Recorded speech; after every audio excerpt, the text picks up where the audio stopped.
إن الحمد لله نحمده ونستعينه ونستغفره ونتوكل عليه ونعوذ بالله من شرور أنفسنا ومن سيئات أعمالنا من يهده الله فلا مضل له ومن يضلله فلا هادي له ونشهد أن لا إله إلا الله وحده لا شريك له ونشهد أن سيدنا محمدا عبده ورسوله۔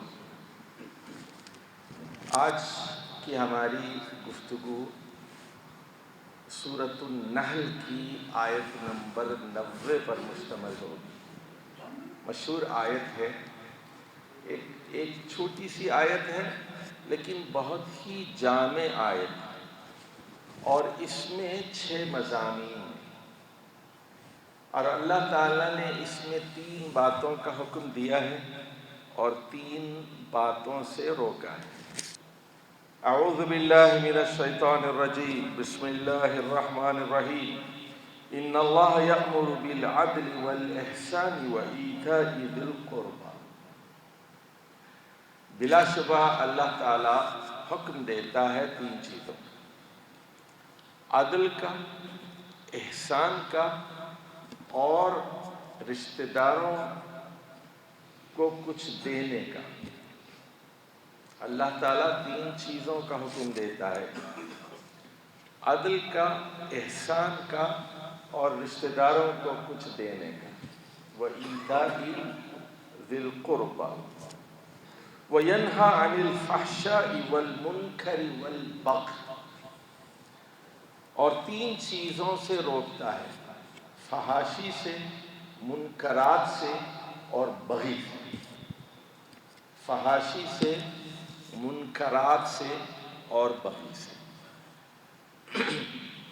یعظکم، یہ تم لوگوں کے لیے نصیحت ہے اللہ تعالیٰ کی طرف سے۔ اللہ تعالیٰ ان چیزوں کی نصیحت کرتا ہے۔ لعلکم تذکرون، امید ہے، توقع ہے کہ تم لوگ اس نصیحت کو یاد رکھیں۔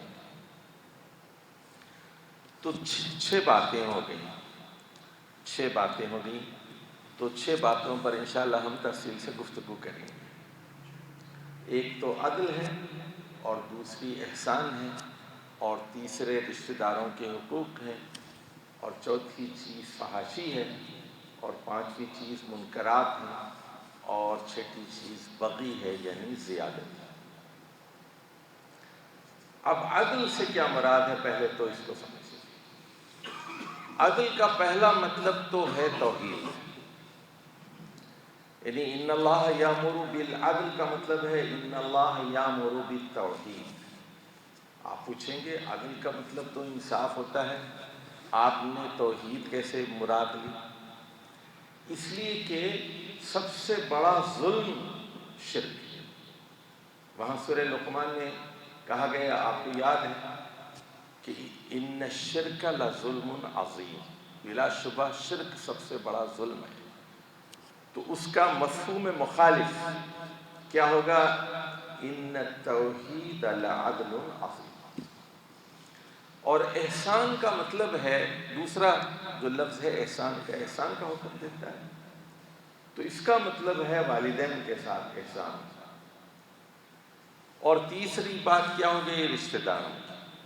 اب ان 3 باتوں کو اگر جوڑ لیں آپس میں تو یہ بات معلوم ہوگی کہ سب سے پہلا حق اللہ کا ہے، اور اللہ کے بعد حق پھر والدین کا ہے، اور والدین کے بعد پھر حق رشتہ داروں کا ہے۔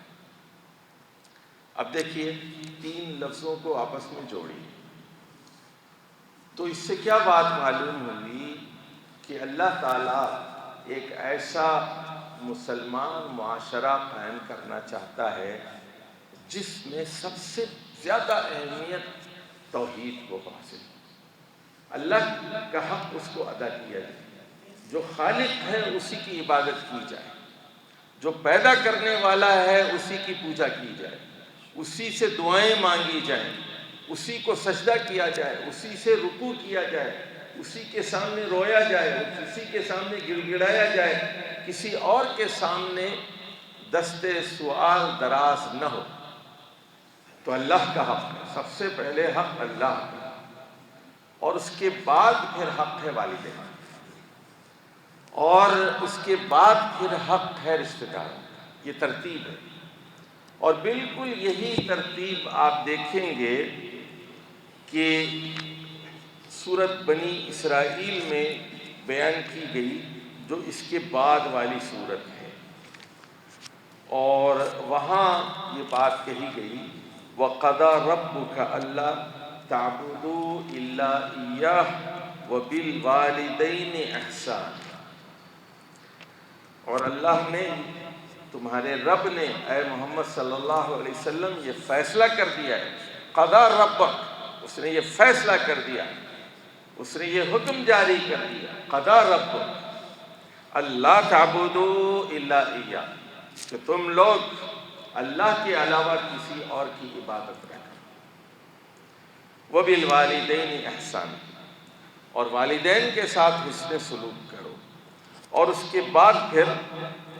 اس کے بعد وہاں اگلی آیت میں، آیت نمبر 36 میں کہا گیا وَآتِي ذَا الْقُرْبَىٰ حَقَّهُ، رشتہ داروں کو ان کا حق دو، وَالْمِسْكِينَ وَابْنَ السَّبِيلِ، اور چوتھے نمبر پر کہا گیا کہ مسکینوں کا حق ان کو دو، اور 5ویں نمبر پر کہا گیا کہ مسافروں کو ان کا حق دو۔ دیکھیے ترتیب کلام کو سمجھ رہے ہیں آپ، پہلا حق اللہ کا، دوسرا حق والدین کا، اور تیسرا حق رشتہ داروں کا، اور چوتھا حق مسکینوں کا، اور 5واں حق مسافر کا، کیونکہ مسافر کو روز روز نہیں آتے، روز روز دینا بھی نہیں پڑتا، کبھی کبھار وہ آتے ہیں کسی دوسرے شہر سے، تو پھر ان کا حق ہو جاتا ہے۔ اچھا جی، اب اس پر مزید گفتگو تو ہم کریں گے، لیکن پہلے عدل اور احسان کا ایک اور مطلب بھی سمجھ لیجیے، عدل اور احسان کا ایک اور مطلب بھی سمجھ لیجیے۔ عدل کہتے ہیں ٹھیک ٹھیک انصاف، اور احسان کہتے ہیں انصاف سے زائد کوئی چیز ہو جس میں حسن ہو، خوبصورتی ہو۔ جیسے مثال کے طور پر آپ کے والد نے 10 لاکھ روپے چھوڑے اور آپ 2 بھائی ہیں، تو عدل کا تقاضا کیا ہے کہ ایک بھائی کو 5 لاکھ روپے ملے اور دوسرے بھائی کو بھی 5 لاکھ روپے دیے جائیں، یہ ہے عدل۔ لیکن احسان یہ ہے کہ آپ یہ کہیں کہ تم 6 لاکھ لے لو اور مجھے 4 لاکھ دے دو، اس سے محبت بڑھتی ہے۔ تم میرے بھائی ہو، تم میرا جگر گوشہ ہو، تم میرے دل کے نزدیک ہو، کوئی مسئلہ نہیں، میں اپنے حصے میں سے 1 لاکھ تم کو اور دے دیتا ہوں، بنتے تمہارے 5 لاکھ ہیں لیکن میں تم کو 6 لاکھ دیتا ہوں، میرا حصہ 5 لاکھ بنتا ہے، 1 لاکھ کم لیتا ہوں۔ یہ ہے احسان۔ اس سے معاشرے کے اندر خوبصورتی پیدا ہوتی ہے، محبت پیدا ہوتی ہے، تعلقات بڑھتے ہیں، شیرینی اور حلاوت پیدا ہوتی ہے، اور یہ علامت ہے فیاضی، یہ علامت ہے دریا دلی کی، اور اس سے دل کی شحت اور دل کی سخاوت اور دل کی سختی کم ہو جاتی ہے۔ مشہور واقعہ ہے، ایک صحابی تھے قیس بن سعد بن عبادہ، قیس بن سعد بن عبادہ۔ تو سعد بن عبادہ انصار کے سردار تھے، مدینے کے سب سے بڑے امیر آدمی تھے سعد بن عبادہ، خزرجی ہیں، قبیلے خزرج سے ان کا تعلق تھا، اور باپ جیسا ہوتا ہے بیٹا اس طرح ہوتا ہے، باپ کنجوس ہو تو بیٹا کنجوس ہوتا ہے، باپ دریا دل ہو تو بیٹے بھی دریا دل ہوتے ہیں۔ تو ہوا یہ کہ حضرت سعد کے 2 بیٹے تھے، اور رسول اللہ صلی اللہ علیہ وسلم کے انتقال کے بعد حضرت سعد بن عبادہ نے ہجرت کی اور مدینے سے شام چلے گئے، اور 15 ہجری میں جب حضرت ابو بکر کے انتقال کے بعد حضرت عمر خلیفہ تھے تو شام سے خبر آئی کہ وہاں حضرت سعد بن عبادہ کا انتقال ہو گیا. تو دو بھائی تھے، قیس اور ان کے بھائی. تو ہوا یہ کہ فوراً ان کی جو جائیداد تھی وہ دو بھائیوں میں تقسیم ہو گئی. اور قیس بہت بڑے آدمی تھے اور ظاہر ہے کہ وہ خود ان کی ذاتی دولت بھی تھی، ایک والد کی دولت، ایک ان کی اپنی دولت بھی تھی. اس کی وجہ یہ تھی کہ وہ خیبر میں وہ شریک تھے، وہاں کا مال غنیمت ان کو ملا، اور فتح مکہ میں وہ شریک تھے، اور اس کے بعد کی جو جنگیں ہوئیں حضرت ابو بکر کے زمانے میں اور حضرت عمر کے زمانے میں اس میں شریک تھے. بہت مال غنیمت وہ ان کو ملتا تھا. بہرحال اب اس کے بعد ہوا یہ، اگلے سال 16 ہجری میں شام سے خبر آئی کہ حضرت سعد نے وہاں شام میں ایک شادی کر لی تھی، اور ان کی جو بیوی تھی شام میں، اس کے بطن سے ایک بچہ پیدا ہو گیا. تو 3 بیٹے ہو گئے.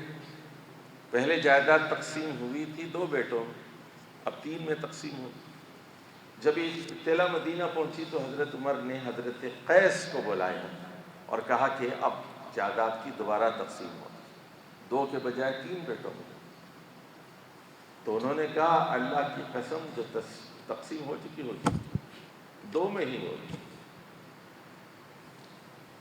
حضرت عمر کو بہت غصہ آیا. انہوں نے کہا کہ میں 3 میں تقسیم کروں. انہوں نے کہا کہ تقسیم ہو گئی، 2 میں تقسیم ہو گئی. اور حضرت قیس نے کہا اللہ کی قسم 2 میں ہی تقسیم ہو.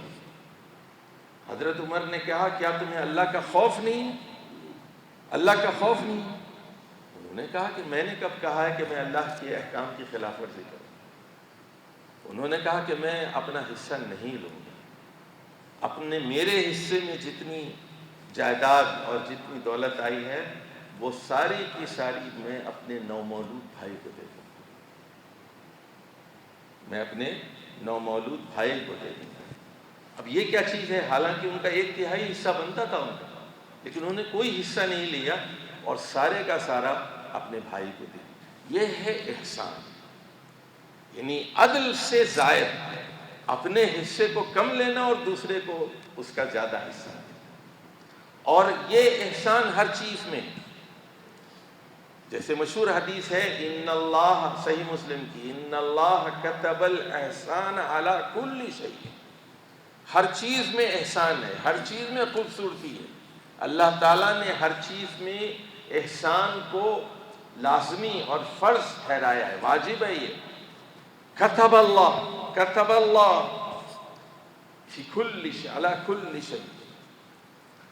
تو گفتگو میں بھی احسان ہونا چاہیے. تو بات جب کریں تو اس میں بھی حسن ہو، خوبصورتی ہو، نرمی ہو، مٹھاس ہو، حلاوت ہو.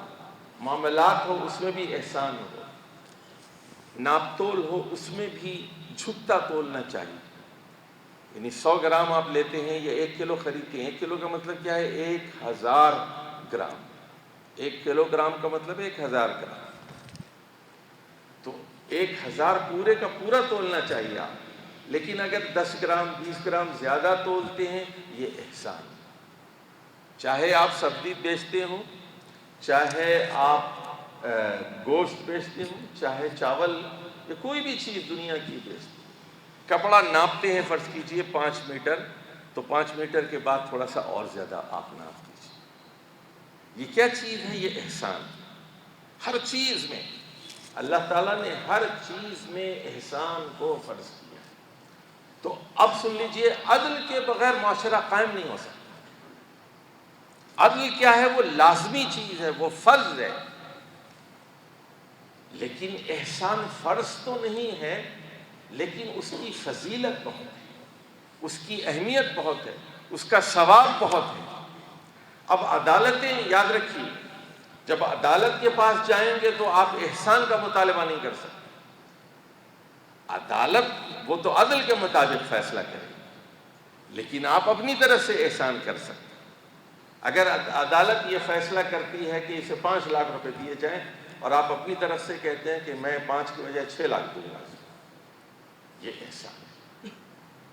تو ان اللہ یأمر بالعدل والاحسان وایتاء ذی القربى. اللہ تعالیٰ عدل کا حکم بھی دیتا ہے، احسان کا حکم بھی دیتا ہے، اور رشتہ داروں کے ساتھ حسن سلوک کا بھی حکم دیتا ہے. تو یہ نہیں سمجھنا چاہیے کہ صرف اللہ کا حق ادا کرنے سے بات بن جائے. اب رشتہ داروں کے ساتھ بھی حسن سلوک ہو، والدین کے ساتھ بھی حسن سلوک ہو. والدین کے بارے میں 3-4 باتیں سمجھ لیجیے. پہلی بات یہ ہے والدین کے جسمانی حقوق. دوسری بات یہ کہ والدین کے مالی حقوق. اور تیسری بات یہ کہ والدین کے اخلاقی حقوق. اور چوتھی بات یہ کہ والدین کے روحانی حقوق. ان 4 باتوں کو سمجھ لیجیے. جسمانی حقوق یہ ہے کہ اگر وہ بوڑھے ہیں تو ان کی خدمت کی جائے، ان کو مسجد لایا جائے، ان کو نہلایا جائے، وضو کرایا جائے، کپڑے بدلے جائیں، ان کو باہر جہاں ہاسپٹل لے جایا جائے.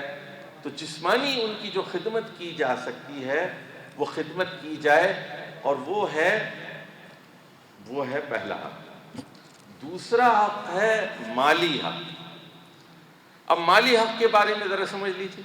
اگر والدین امیر ہوں تو آپ پر کوئی ذمہ داری نہیں.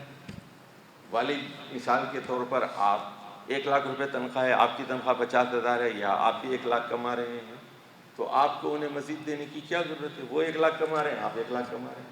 وہ 25,000 کما رہے ہیں، آپ 25,000 کما رہے ہیں. وہ آپ کے محتاج نہیں. آپ کی اپنی بیوی ہے، آپ کے اپنے بچے ہیں. الا یہ کہ ان کے اوپر کوئی اضافی ذمہ داری ہو، اس وقت آپ ان کی مدد کریں، ورنہ والدین کے مالی حقوق نہیں ہیں. اور والدین سے پہلے آپ کو اپنی بیوی کا حق ادا کرنا پڑے گا، مال کا جہاں تک تعلق ہے، اور بچوں کا حق پہلے ادا کرنا پڑے گا. اور اگر فرض کیجئے والدین نادار ہیں، ان کے پاس کچھ نہیں ہے، تو پھر ایسی صورت میں آپ جو پہنیں گے وہ والدین کو پہنائیں گے، اور جو آپ کھائیں گے وہ والدین کو کھلائیں گے. لیکن اگر والدین آپ کے محتاج نہیں ہیں تو پھر کوئی ضرورت نہیں. اب آ جائیے والدین کے اخلاقی حقوق کیا ہیں. اب اس کا ذکر بھی قرآن نے کر دیا، وہاں سورہ بنی اسرائیل. پہلی بات جو کہی فَلَا تَقُلْ لَهُمَا اُفٍّ. ان کو اف تک نہ کرے. ان کے سامنے زور سے گفتگو نہیں کی جا سکتی، ان کو ناراض نہیں کیا جا سکتا. اور فرض کیجئے وہ کہتے ہیں کہ بیٹا میرے لیے موبائل کا کارڈ لا کر دو، اور آپ کہتے ہیں اوف ابو تو کوئی نہ کوئی چیز منگواتے ہی رہتے. تو یہ جو کلمہ ہے اف کا، اس کو تک اللہ تعالیٰ نے حرام کر دیا. لا تقل لہما اف. اف تک نہ کہو، اف تک نہ کہو. اس کا مطلب یہ ہے کہ جو بھی وہ حلال کام کا حکم دیتے ہیں، معروف کا حکم دیتے ہیں، اس میں ان کی اطاعت لازمی اور ضروری ہو. لیکن وہ اگر حرام کام کا حکم دیتے ہیں پھر ان کی اطاعت لازمی اور ضروری نہیں ہوتی. حرام میں ان کی اطاعت نہیں کی جائے. اب آ جائیے اس کے بعد کہا گیا وَلَا تَنْهَرْهُمَا وَقُلْ لَهُمَا قَوْلًا كَرِيمًا. ان کو جھڑکو مت. ایک اخلاقی حقوق ہیں ان کے، ان کو جھڑکا نہیں جا سکتا. چھوڑیے آپ کیا بات کر رہے ہیں، یہ بات نہیں کی جا سکتی. ان سے اختلاف کیا جا سکتا ہے، لیکن اختلاف شائستگی کے ساتھ ہوگا. بدتمیزی نہیں کی جا سکتی، بد زبانی نہیں کی جا سکتی. ان سے کہا جا سکتا ہے ابا اگر آپ برا نہ مانیں، آپ کی یہ رائے ہے لیکن میری رائے یہ ہے، اور امی آپ کی رائے سے اختلاف کر رہی ہیں. امی کی دلیل یہ ہے، امی سمجھتی ہیں کہ اس میں فائدہ نہیں ہے اور یہاں ہمیں رشتہ نہیں کرنا چاہیے. آپ یہ کہہ رہے ہیں کہ رشتہ ہونا چاہیے، امی کہہ رہی ہیں کہ نہیں ہونا چاہیے. مجھے اگر آپ پوچھتے ہیں تو امی کی بات میں وزن نظر آتا ہے۔ اسی طرح آپ اپنی والدہ سے بھی کہہ سکتے ہیں کہ امی ابا کی بات میں وزن ہے، آپ کی بات میں وزن نظر نہیں آ رہا ہے، لیکن آپ کی خدمت میں ہم حاضر ہیں، آپ کا ادب کرتے ہیں، احترام کرتے ہیں، لیکن اپنی رائے ہم دیتے ہیں، اپنی پسند ناپسند کا ہم اظہار کرتے ہیں۔ آپ کا فیصلہ ہماری آنکھوں پر۔ تو والدین سے اختلاف کیا جا سکتا ہے، کرنا چاہیے، لیکن اس کے کچھ ادب ہوتے ہیں، شائستگی ہوتی ہے، بدتمیزی نہیں ہو سکتی، بدزبانی نہیں ہو سکتی، بلند آواز سے گفتگو نہیں ہو سکتی۔ اس لیے فرمایا وَلَا تَنْهَرْهُمْ، ان کو چھڑکو مت، اور وَقُلْ لَهُمَا قَوْلًا كَرِيمًا، اور ان سے قول کریم کے ساتھ گفتگو کرو، شریفانہ زبان میں گفتگو کرو، ادب اور احترام کے ساتھ گفتگو کرو۔ اب آ جائیے دیکھیے ان کے روحانی حقوق، ان کا یہ حق ہے کہ ان کے حق میں دعا کی جائے، اور اسی سورہ بنی اسرائیل میں آگے چل کر کہا گیا وَقُلْ رَبِّ ارْحَمْهُمَا كَمَا رَبَّيَانِي صَغِيرًا، اور کہیے کل کا مطلب ہے یہ دعا کرتے رہیے رب ارحمہما، اے میرے رب ان دونوں پر رحم فرما، جس طرح انہوں نے بچپن میں کما ربیانی صغیرا۔ اب دیکھیے یہاں دو لفظوں کو ذرا سمجھیے، اور ان دو لفظوں کے درمیان ربط اور تعلق کو تلاش کرنے کی کوشش کی کہ ربوبیت اور رحمت میں کیا فرق ہے۔ یعنی کما ربیانی صغیرہ کا مطلب ہے جس طرح انہوں نے بچپن میں ہماری ربوبیت کی تھی اسی طرح ان پر رحم فرما۔ یعنی یہ کہنے کے بجائے کہ جس طرح بچپن میں، ذرا غور سنیے، بچپن میں انہوں نے جس طرح ربوبیت کا مظاہرہ کیا تھا تم بھی ربوبیت کا مظاہرہ کرو، یہ نہیں کہا گیا، بلکہ کیا کہا گیا کہ اے اللہ ان پر رحم فرما جس طرح انہوں نے بچپن میں ربوبیت کا مظاہرہ کیا تھا، پالا تھا، پوسا تھا، خیال رکھا تھا، جاگتے رہے، بیماری کا خیال رکھا، صحت کا خیال رکھا، اور تعلیم کا خیال رکھا، تربیت کا خیال رکھا، اسی طرح تو بھی ان پر اپنی رحمت کو نچھاور کر۔ تو اب دیکھیں یہ بھی نہیں کہا گیا کہ یعنی رب ارحمہما جس طرح انہوں نے ہم پر رحمت کی تھی اے اللہ تو ان پر رحمت کر، یہ نہیں کہا گیا۔ تو یہاں پہلی دفعہ رحمت کا لفظ استعمال ہوا اور آگے چل کر ربوبیت کا ذکر کیا گیا۔ تو اس کا مطلب یہ ہوا کہ ربوبیت اور رحمت یہ لازم و ملزوم ہے۔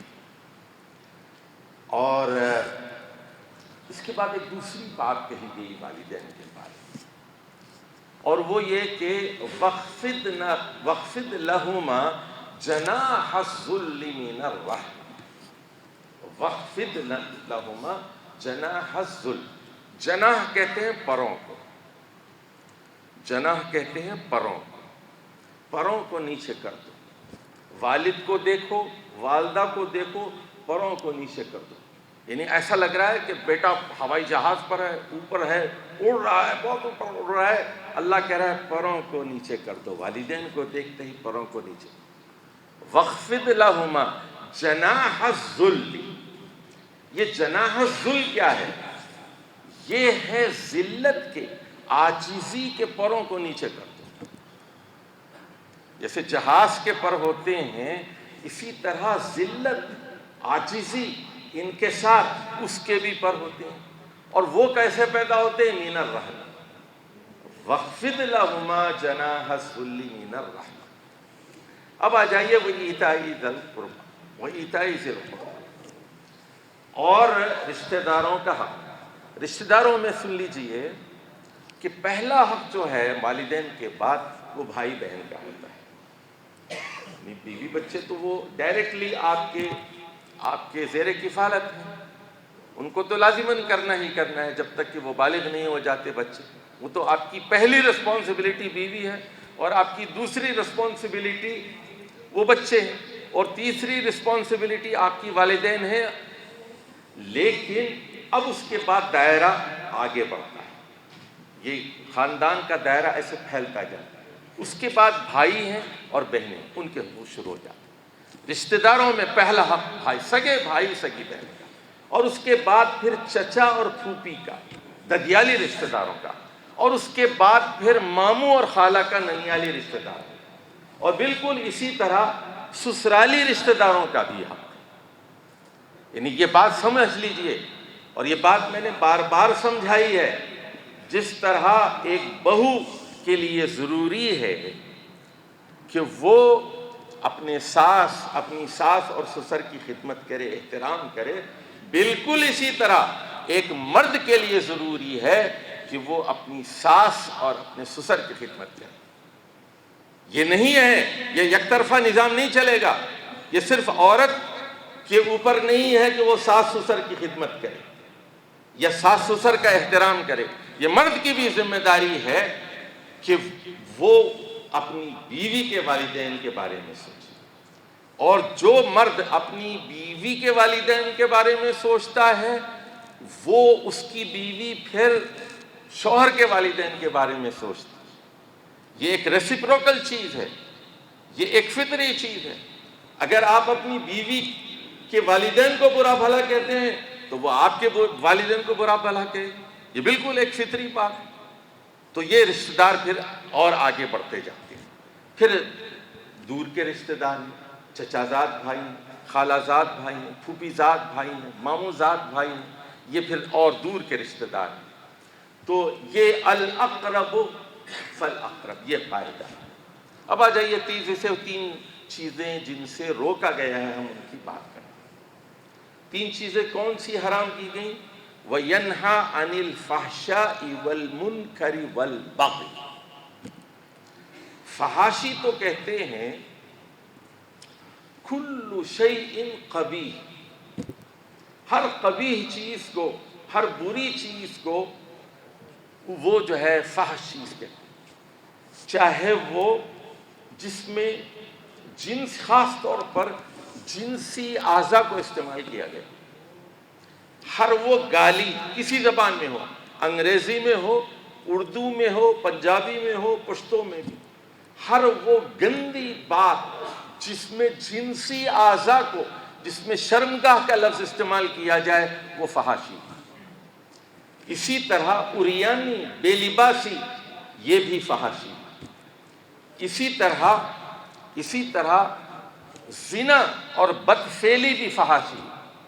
اسی لیے قرآن میں اسی سورہ بنی اسرائیل میں کہا گیا کہ وَلَا تَقْرَبُوا الزِّنَا إِنَّهُ كَانَ فَاحِشَةً وَسَاءَ سَبِيلًا، زنا کے قریب بھی مت جاؤ، اس لیے کہ یہ فحش کام۔ زنا کو کیا کہا گیا؟ فحاشی کہا گیا۔ تو گالی بھی فحاشی۔ رسول اللہ صلی اللہ علیہ وسلم نے فرمایا کہ مومن فحاش نہیں ہوتا، مومن کبھی گندی گالی نہیں دیتا۔ اب دیکھیے ہندوستان میں ایک بہت بڑا ادارہ ہے ندوے کے نام سے، تو وہاں ایک بہت بڑے عالم ہیں، ان کی کچھ باتوں پر لوگوں نے اعتراض کیا اور بڑی بحث ہوئی ان کی، اور کچھ باتیں انہوں نے فی الواقع غلط کہی، اس پر بڑا اعتراض ہوا۔ تو یہاں پاکستان کے ایک مفتی صاحب نے کہا کہ ان کے اوپر لعنت ہے۔ میں نے پھر اس پر لکھا اور میں نے کہا کہ دیکھیے کتنا برا وقت آ گیا ہے، ایک مفتی دوسرے عالم دین پر لعنت کر رہا ہے، تو یہ لعنت کرنا بھی کیا ہے؟ بد دعا ہے۔ آپ دعا کیجئے کہ اللہ تعالیٰ اس کو ہدایت دیجئے۔ ایک عالم دوسرے عالم پر لعنت کیسے کر سکتا ہے؟ ایک مومن دوسرے مومن پر لعنت کیسے کر سکتا ہے؟ اس کو رحمت سے محروم کیسے کر سکتا ہے؟ جب قوم کا اخلاقی زوال ہو جاتا ہے، قوم بگڑ جاتی ہے، وہ ایک دوسرے پر لعنت کرتی ہے۔ اچھا اب دیکھیے یہ سیاسی وابستگیاں ہوتی ہیں لوگوں، کوئی پیپلز پارٹی کا ہے، کوئی مسلم لیگ کا ہے، کوئی پی ٹی آئی کا ہے، کوئی مولانا فضل الرحمان کا ہے، اور آپ دیکھیے فیس بک کے اوپر ایک اتوار بازار ہے، ہر آدمی ایک دوسرے پر لعنت بھیج رہا ہے۔ جیسے لعنت جو ہے وہ ایک بہت ہلکی سی چیز ہے، ہر ایک کی زبان پر لعنت ہے۔